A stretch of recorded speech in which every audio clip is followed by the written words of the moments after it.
안녕하세요, 여러분. 오늘은 최근 방산주가 어떻게 글로벌 정세와 맞물려 큰 흐름을 만들고 있는지 깊이 있는 이야기를 나눠보겠습니다. 최근 트럼프 대통령의 재취임, 우크라이나 전쟁 종전 협상 가능성, 남중국해 군사적 긴장이 주요 변수로 작용하며 한국 방산업체들이 주목받고 있는 상황인데요. 오늘은 이 세 가지 주요 이슈를 발생 시점과 관련 뉴스를 통해 살펴보며 기업별 실적, 수혜주 그리고 투자 전략까지 분석해 보겠습니다. 우선 트럼프 대통령의 재취임과 방산주 호재에 대한 내용을 알아보겠습니다. 2025년 1월 20일 트럼프 대통령이 다시 백악관에 입성했습니다. 트럼프 대통령은 과거에도 강력한 군사 정책과 국방비 증액을 밀어붙인 인물입니다. 이번에도 2025년 2월 13일 백악관 브리핑에서 국방비 지출 확대 방침을 공식화하면서 방산주가 크게 주목받기 시작했습니다. 특히 나토 동맹국들에 대한 방위비 분담금 증액 요구가 나오면서 유럽 국가들이 자체 방위력을 강화하기 위해 무기 도입을 늘릴 가능성이 커졌습니다. 이 같은 정책은 미국 내 방산 기업들뿐 아니라 한국 방산업체들에게도 호재로 작용했습니다. 과거에도 나토 국가들이 한국산 무기를 적극적으로 도입하며 시장을 넓힌 전례가 있기 때문이죠. 가장 먼저 주목할 기업은 한화에어로스페이스입니다. 한화에어로스페이스는 K9 자주포와 다연장 로켓 천무의 수출 증가로 주가가 지속적으로 상승했습니다. 한화는 단순한 방산 무기 제조를 넘어 방산 전자 시스템과 항공우주 사업에도 적극 투자하며 미래 성장 동력을 확보하고 있습니다. K9 자주포는 이미 8개국에 수출됐으며 현재 유럽, 중동, 동남아시아 시장에서 추가 계약이 논의 중입니다. 최근 폴란드와 대규모 수출 계약을 성사시키며 글로벌 방산 시장에서 입지를 더욱 공고히 했습니다. 다음으로 주목할 기업은 LIG넥스원입니다. 이 회사는 유도무기, 미사일 방어 시스템, 통신 장비, 전자전 시스템에서 강점을 보이며 최근 동남아와 중동 지역에서 수출 물량이 크게 증가하고 있습니다. 2024년 4분기 실적은 증권사 예상치를 웃돌며 수주 잔고가 사상 최대 규모를 기록했습니다. LIG넥스원은 동남아시아 국가들의 해양 방어력 강화 움직임 속에서 레이더와 방공 시스템 수출을 지속적으로 늘릴 것으로 보입니다. 한국항공우주도 FA-50 전투기와 다목적 군용 헬기 수출 확대에 힘입어 항공기 생산 라인을 확장하고 있습니다. FA-50 전투기는 중동, 남미, 동남아시아 시장에서 다양한 수출 계약을 이어가며 글로벌 시장에서 확고한 입지를 다지고 있습니다. 특히 FA-50은 가성비가 뛰어나고 빠른 납기가 가능해 고성능 전투기가 필요하지만 예산이 제한적인 국가들에게 최적의 선택으로 평가받고 있습니다. 다음으로 2022년 2월 24일 러시아가 우크라이나를 침공한 이후 유럽 국가들이 군비 증강에 나선 상황을 살펴보겠습니다. 폴란드는 2022년 7월 한국과 K9 자주포, K2 전차, 천무 로켓 시스템 수출 계약을 체결하며 한국 방산 역사상 최대 규모의 수출 계약을 성사시켰습니다. 이후 2025년 1월 15일 폴란드 국방부와 한국 방위사업청은 K2 전차 2차 이행 계약을 위한 협상에 돌입했습니다. 양국은 신속한 전력 증강과 장기적 방산 협력을 약속하며 협상을 마무리 단계에 두고 있는데요.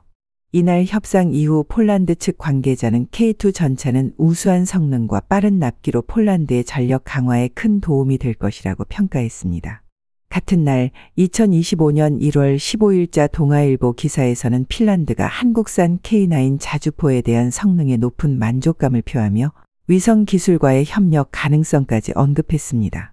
핀란드 주한 대사는 한국은 유럽의 부족한 무기 생산 기반을 보완할 중요한 파트너이며 한국과의 방위 협력이 유럽 안보 강화의 핵심적 역할을 할 것이라고 밝혔습니다. 반면 2024년 5월 3일 프랑스 마크롱 대통령은 유럽의 자주 국방을 위해 유럽산 군장비 구매를 확대해야 한다며 한국산 무기 수입에 대해 경계하는 발언을 했습니다. 이는 유럽 방산 시장 내 한국 무기 점유율 증가에 대한 견제로 해석될 수 있습니다. 마크롱 대통령은 프랑스 내 방산 산업 보호와 유럽 내 무기 제조 역량을 강화하기 위한 조치라고 강조했습니다. 그럼에도 불구하고 유럽 전역에서 한국산 무기의 인기는 꾸준히 상승세를 보이고 있습니다. 핀란드와 체코, 노르웨이 등 여러 유럽 국가들이 한국산 무기 도입을 검토 중이며 빠른 납기와 합리적인 가격, 뛰어난 성능이 한국 무기의 가장 큰 장점으로 평가받고 있습니다. 이러한 상황은 2024년 5월 3일자 YTN 보도에서도 확인할 수 있는데요. 유럽 군사 전문가들은 한국산 무기가 유럽 무기와 호환성이 뛰어나고 성능 대비 가격이 매우 경쟁력 있다고 평가하며 한국 방산업체의 시장 점유율 확대는 앞으로도 지속될 것이라고 분석했습니다. 이처럼 우크라이나 전쟁 이후 유럽 국가들의 방산 수요 증가와 한국 방산업체들의 빠른 대응은 유럽 내 한국 무기의 입지를 더욱 강화하는 계기가 되었습니다. 앞으로 K9 자주포, K2 전차뿐만 아니라 한국항공우주의 다목적 군용 헬기와 LIG 넥스원의 방공 시스템 역시 유럽 각국에서 활발히 도입될 가능성이 큽니다. 마지막으로 남중국해 군사적 긴장이 방산 시장에 미친 영향을 살펴보겠습니다.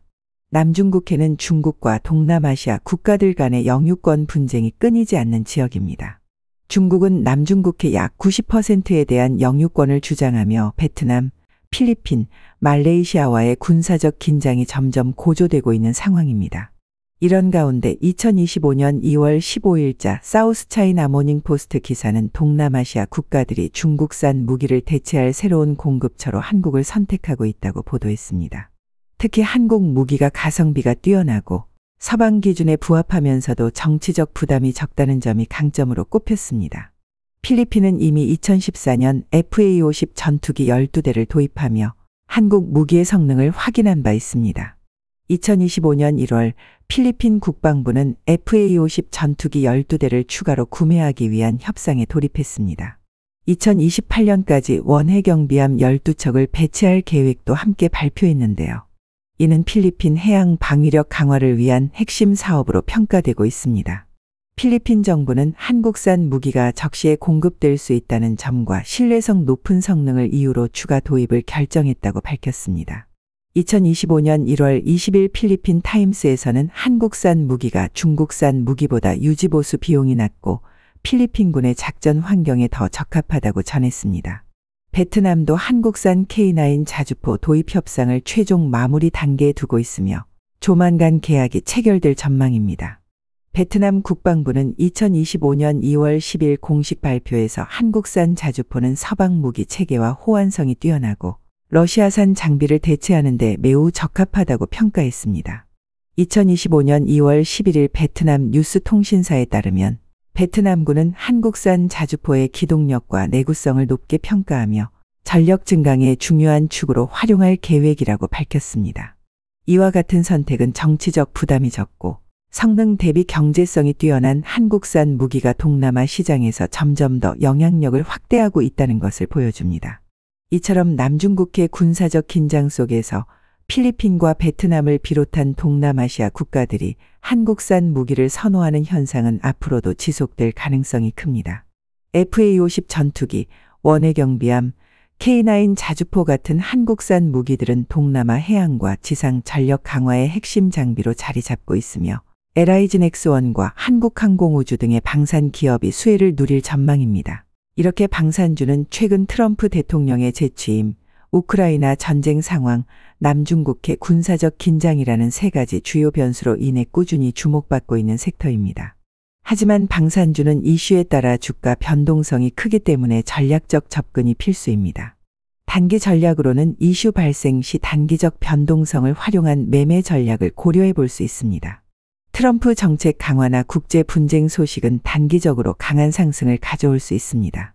중장기 전략으로는 유럽과 동남아시아 방산 시장의 지속적인 수요 증가를 고려해 한화에어로스페이스, 현대로템, LIG 넥스원 같은 실적 기반 기업들을 저점에서 분할 매수하는 것이 현명한 선택이 될 수 있습니다. 앞으로도 국제 정세와 방산업계 동향을 꾸준히 모니터링하면서 안정적인 수익 기회를 잡으시길 바랍니다. 오늘 이야기는 여기까지입니다. 앞으로도 꾸준히 주요 이슈를 빠르게 분석하여 제공하겠습니다. 감사합니다. 본 방송에서 제공되는 모든 정보는 투자 판단의 참고 자료이며 투자의 최종 책임은 본 방송을 이용하는 본인에게 있습니다.